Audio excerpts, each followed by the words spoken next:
नमस्कार. निरुपाला आता सुधाकर म्हणत असतात, निरुपा, आज तू मीरासमोर जे काही बोललीस ते बोलायची काय गरज होती? त्यावर निरुपा म्हणत असते, का हो, आता तुम्हाला झोंबतंय का? त्यावर सुधाकर म्हणत असतात, निरुपा, आपल्यात एक गोष्ट ठरली होती, तू माझा असा कधीही अपमान करणार नाहीस.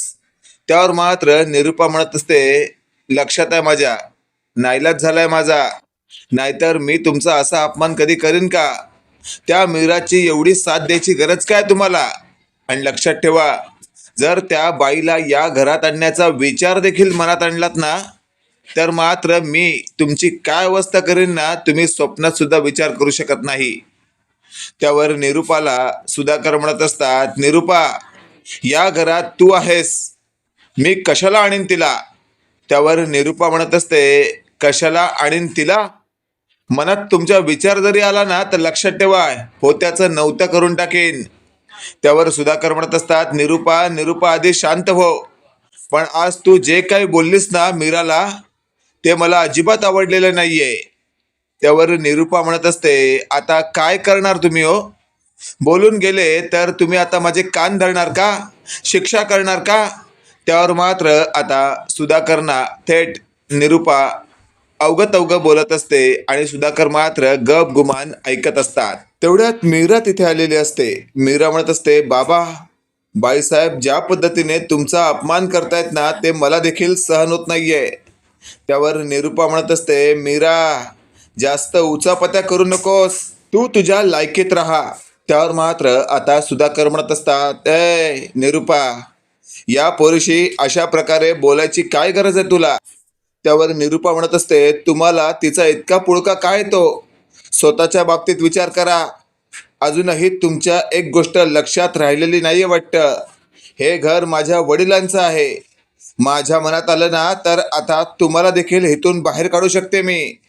हे वाक्य ऐकल्यावर मात्र आता मीराला देखील खूप मोठा धक्का बसतो. मीरा म्हणत असते, बाबा, म्हणजे हे सगळं इतकं भयंकर आहे तर? त्यावर सुधाकर म्हणत असतात, मीरा, जाऊ दे, काही गोष्टी मी तुला आता नाही सांगू शकत. आणि असं बोलून सुधाकर यांनी वेळ मारून नेलेली असते. इकडे आपण पाहतोय आता सुधाकर तिथून बाजूला होताच निरुपा थेट सत्या ज्या वॉर्डमध्ये असतो तिथे पोहोचलेली असते. आणि अशातच आता ती सत्याला म्हणत असते, सत्या, आता तूच सांग मला, तुझी बायको तुझी सेवा करायची सोडून घरी बसली आहे, हे योग्य वाटतं का तुला? त्यावर सत्या म्हणत असतो, आय, तिचं पण काहीतरी महत्त्वाचं काम असेलच ना? त्यावर सत्याला निरुपा म्हणत असते, अजिबात नाही. मी बघितलं ना, घरात पाय पसरून मस्त डोळे मिटून बसली आहे. तिला ना तुझी काहीच फिकर नाहीये. हे वाक्य ऐकल्यावर सत्या एकदम शॉक होतो. पंकज म्हणत असतो, सत्या, म्हणूनच तुला खूप दिवसांपासून सांगतोय मी, अशा बायकोला डिवोर्स दे. त्यावर मात्र आता सत्या म्हणत असतो, काय बोलला तू? त्यावर लगेचच आता निरुपा पंकजने जे म्हटलेलं असतं ते सावरण्याचा प्रयत्न करते. निरुपा म्हणत असते, अरे सत्या, बबड्याचं म्हणणं असं आहे की ही जी मीरा आहे ना, ही तुझ्या लायकीची नाहीये. तू किती तिचा विचार करतो, पण ती तुझा काडी मात्र विचार करत नाही. या वेळेला तरी तिने तुझा विचार केला पाहिजे ना. आज काय अवस्था आहे तुझी? तू इथे हॉस्पिटलच्या बेडवर झोपला आहेस आणि ती तिकडे मजा मारते. तेवढ्यात मीराची एंट्री झालेली असते. मीराला बघून लगेचच आपण पाहतोय रवी म्हणत असतो, आई, मीरा बहिणी आली. त्यावर लगेचच आपण पाहतोय आता निरुपा म्हणत असते, ए रव्या, काय तिचे एवढे गुणगान गातो रे? हा, मीरा बहिणी, मीरा बहिणी, तुझ्या भावाला आता तिची गरज आहे तर ती असते का समोर लगेचच? त्यावर मात्र आता रवी म्हणत असतो, मम्मा, असं काय करतेस तू? प्रत्येक वेळेला मीरा बहिणीलाच का टॉर्चर करते तू? तेवढ्यात निरुपाने रवीला ज्या प्रकारे झापलेलं असतं ते अगदी बघण्यासारखं असतं. लगेचच आता तिथे असलेला सत्या म्हणत असतो, आई, जाऊ दे, रव्याला कशाला एवढं बोलते तू? आणि अशातच आता थेट सुधाकर तिथे आलेले असतात. ते म्हणत असतात, चला, सत्यजितच्या डिस्चार्जची प्रोसेस पूर्ण झाली आहे, आपण आता त्याला घरी नेऊ शकतो. हे वाक्य ऐकल्यावर लगेचच आता निरुपा म्हणत असते, वय वय, मी माझ्या पोराला आता लय घरी गेल्यावर चांगलं चांगलं खायला देणार आहे. असं बोलून आता निरूपा सत्यावर आपला प्रभाव पाडण्याचा प्रयत्न करत असते. त्याच वेळेला मीरा पुढे येते आणि लगेचच सत्याला एका बाजूने धरण्याचा प्रयत्न करताच निरूपा म्हणत असते, लांब हो मीरा, अजिबातच दिखावापणा करायचा नाही. त्यावर मात्र मीरा म्हणत असते, बाईसाहेब, कसला दिखावापणा करते मी. त्यावर लगेचच आता निरूपा बोलायच्या आधी सत्या म्हणत असतो, धूमकेतू, आईचं बरोबर आहे. मला अशी अवस्था असताना तू घरी काय पडून राहते. त्यावर लगेचच आता मीराला खूप मोठा धक्का बसतो, कारण तिचा स्वतःचाच नवरा तिच्या विरोधात बोलत असतो, कारण निरूपाने तशी जादूच सत्यावर केलेली असते. अशातच आपण पाहतोय निरूपा म्हणत असते, यापुढे सत्याच्या आजूबाजूला देखील फिरकायचं नाही. आणि लगेचच आपण पाहतोय आता मीरा म्हणत असते, बाईसाहेब, बस करा. किती खोटेपणा करणार आहात तुम्ही. अशा पद्धतीने वागून काय सिद्ध करताय तुम्ही. त्यावर लगेचच आपण पाहतोय आता मीराला सत्या म्हणत असतो, धूमकेतू, तू माझ्या आईवर आवाज चढवतेस. त्यावर लगेचच आता मीरा म्हणत असते, तुम्ही जिला आई म्हणताय ना, ती आई म्हणण्याच्या लायकीची सुद्धा नाहीये. हे वाक्य ऐकल्यावर मात्र आता थेट सत्या म्हणत असतो, धूमकेतू, अशा प्रकारे बोलताना तुला काहीच कसं वाटत नाही. त्यावर लगेचच आपण पाहतोय मीरा म्हणत असते, कारण या बाईबद्दल तुम्हाला अजून काही माहिती नाहीये. या बाईने तुमच्यावर आता जी काही जादू टाकण्याचा प्रयत्न केलाय ना, त्यात तिचं महा षड्यंत्र आहे, हे मात्र निश्चित. त्यावर लगेचच आपण पाहतोय सत्या म्हणत असतो, धूमकेतू, या सगळ्याचा तुझ्याकडे काही पुरावा आहे का. त्यावर लगेचच आता मीरा सुधाकरकडे पाहत असते, पण सुधाकर मूग घेऊन गप्प असतात, त्यांना काहीच बोलता येत नसतं. आणि अशातच आता सत्या म्हणत असतो, धूमकेतू, तुझ्याशी बोलतोय मी. त्यावर लगेचच आता मीरा म्हणत असते, हो, आहे माझ्याकडे पुरावा. हे वाक्य ऐकल्यावर मात्र आता निरूपाही गोंधळते.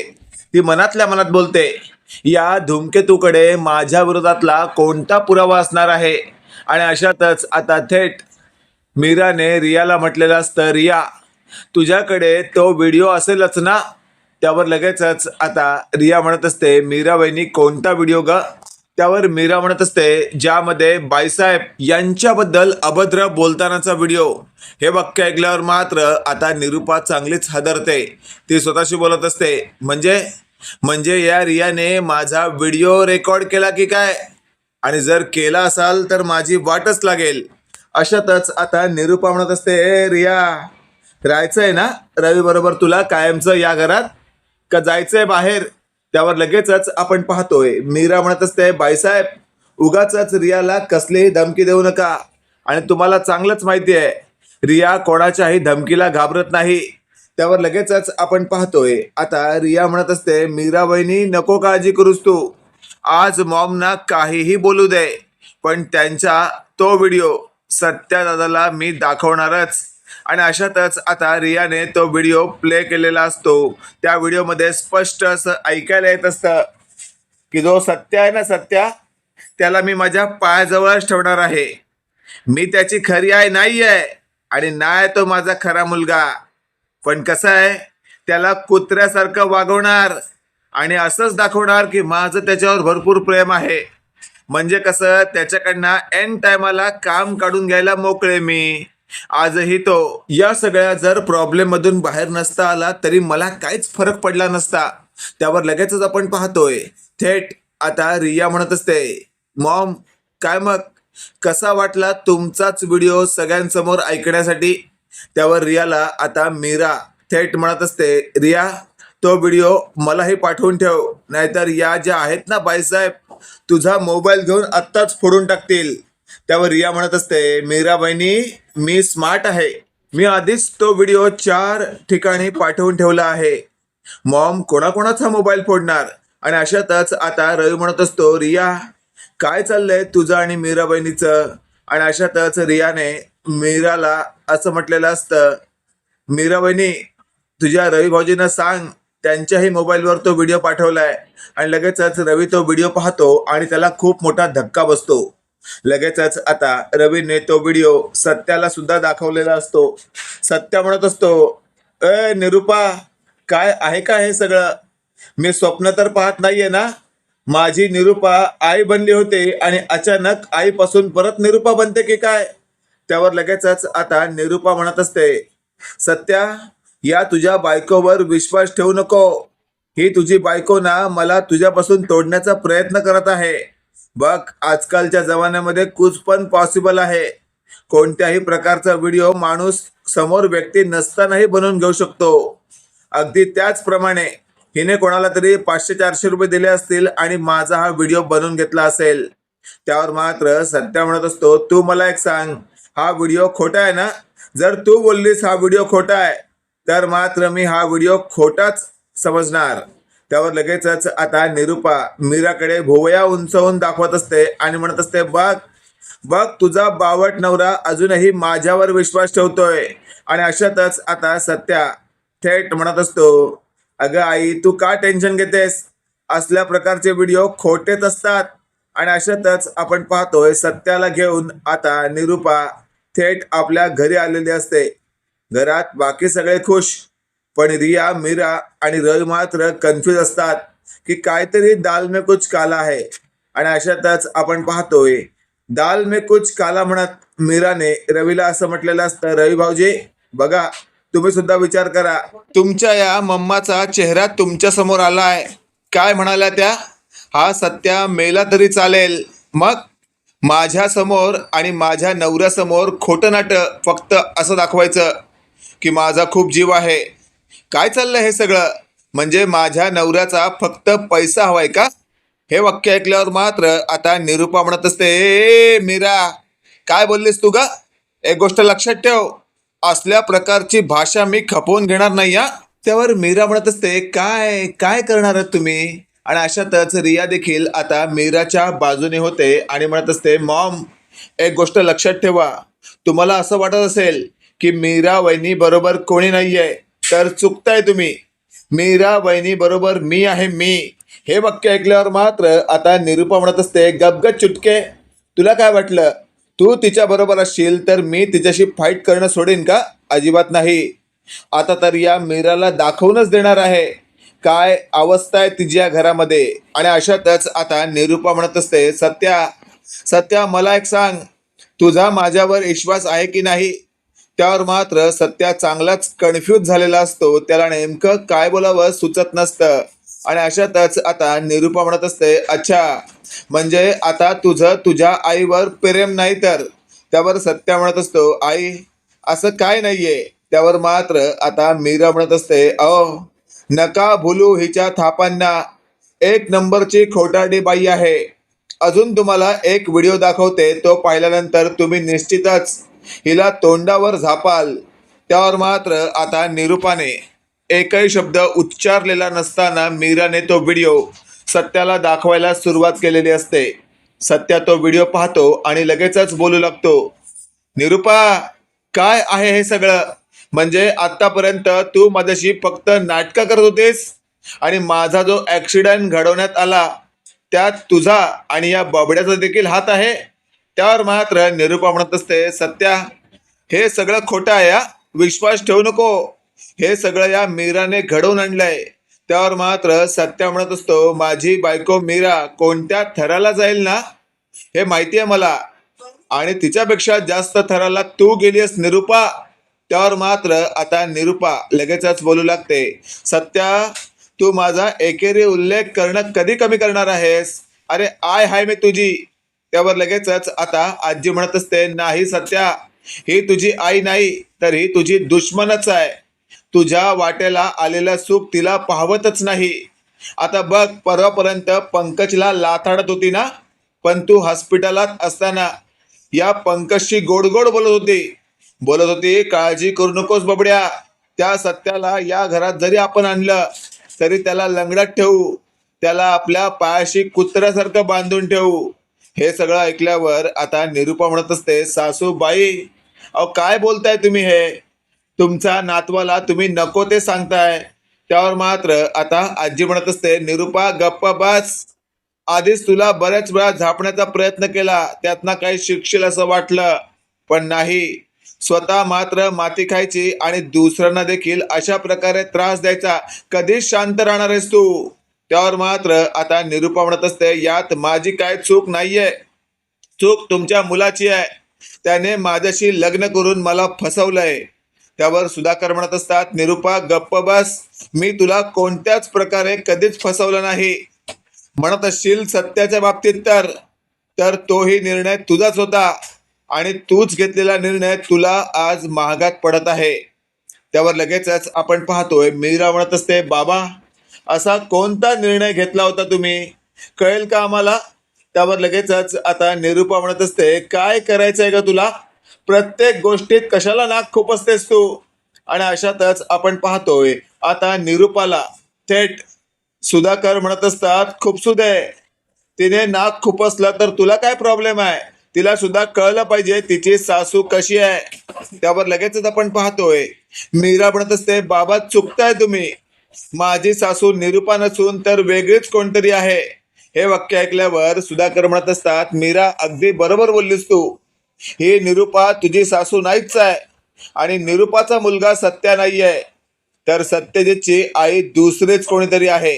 हे वाक्य ऐकल्यावर मात्र सत्या म्हणत असतो, बाप काय बोलतोयस तू, हे माझी आई निरुपा नाही. त्यावर लगेचच आता पंकज म्हणत असतोय, गप्प बस ना, माझ्या मॉमला कशाला तू स्वतःची आई म्हणतोस रे? त्यावर लगेचच आपण पाहतोय फायनली आता सत्या म्हणत असतो, फुसक्या, एकच पंच मारायची इच्छा आहे, पण आताच हॉस्पिटलमधून आलोय ना, म्हणून जरा वाचलास तू. आपल्याबरोबर पंगा कधीच घ्यायचा नाही, नाहीतर फुकटचा करून ठेवीन दंगा. त्यावर लगेचच आपण पाहतोय आता सुधाकर पंकजला झापतात आणि म्हणत असतात, गप गुमान बसता येतं की नाही, कळून तुझ्या पाय खटका मारू. त्यावर मात्र पंकज म्हणत असतो, पप्पा काय बोललात तुम्ही, काहीच कळालं नाही. त्यावर सुधाकर म्हणत असतात, नाही कळालं ना, मग गप बसायचं काम कर आणि एक गोष्ट लक्षात ठेव, जर आगाऊपणा करशील ना तर हे जे तोंड आहे ना हे फोडून ठेवीन. त्यावर मात्र आता सुधाकरना पंकज म्हणत असतो, वा पप्पा वा, म्हणजे या सत्याला सगळे मोकळीक आहे आणि मला तुम्ही धमकी देता की हे तोंड फोडून ठेवीन. त्यावर लगेचच आपण पाहतोय सुधाकर म्हणत असतात, निरुपा आवर तुझ्या कार्ट्याला, नाहीतर आत्ताच्या आत्ता तोडून काढीन. त्यावर निरुपा म्हणत असते, अरे वा, हा माझा कार्ट्या आणि तो काय तुमचा लाडला? त्यावर लगेचच आपण पाहतोय आता मीरा म्हणत असते, अहो तुम्ही यांच्याकडे लक्ष देऊ नका, तुम्ही तुमच्या आता जेवणानंतरची गोळी घ्या, बाकी या लोकांचं कसं सलटवायचं ना मी बघते. आणि लगेचच आता मीरा फायनली जो काही निर्णय घ्यायचा असतो त्यावर विचार करत असते. मित्रांनो, काय वाटतंय तुम्हाला, येत्या काळामध्ये या मालिकेमध्ये पुढे आणखी काय घडू शकतं? कमेंट करून नक्की कळवा आणि असेच नवनवीन अपडेट पाहण्यासाठी व्हिडिओला लाईक आणि चॅनलला नक्की सबस्क्राईब करा. धन्यवाद.